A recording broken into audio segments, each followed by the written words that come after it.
Okay, so we come back to the teaching of Rabbi Elazar ben Bartosa, who wants to tell us that everything which we own actually doesn't belong to us; it really belongs to HaKadosh Baruch Hu. So that when you give, you're actually giving what it belongs to Him.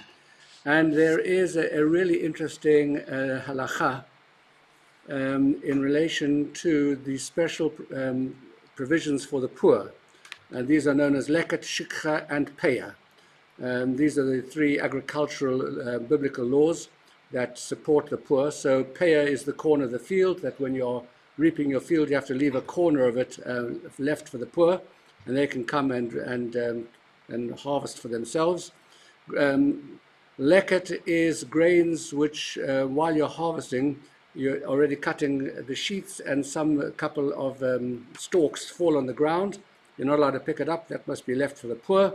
And shikha means sheaves which have been laid down and somehow you forgot that they were there. You can't come back to collect them. They have to be left in the field. So this is called leket, shikha, and peah. These are the three biblical laws.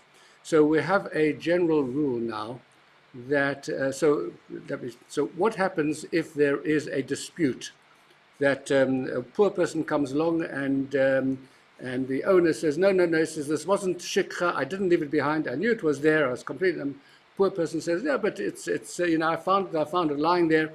Or there's some grain which the poor person says, it wasn't the peah, it was in the edge of the field, and the owner says, no, it was from the middle of the field. You have a dispute over ownership. Now the halacha always is hamotzi mechavaro alav haraya. Somebody who wants to take away money from another person, you have to prove that you have the right to take their money away. In other words, possession is 9/10 of the law. The owner has control. Now, if I want to take away money from, I already have it in my possession, I have to prove that it was mine.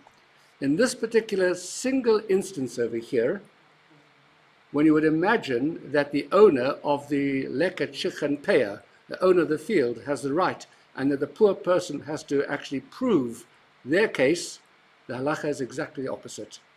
That the poor person has the upper hand, and it's almost as if the owner doesn't own the food, doesn't own this at all. The one single exception. And the reason is exactly because of our halacha over here. This is where you see this idea that God is the owner of our possessions, actually in practice halachically.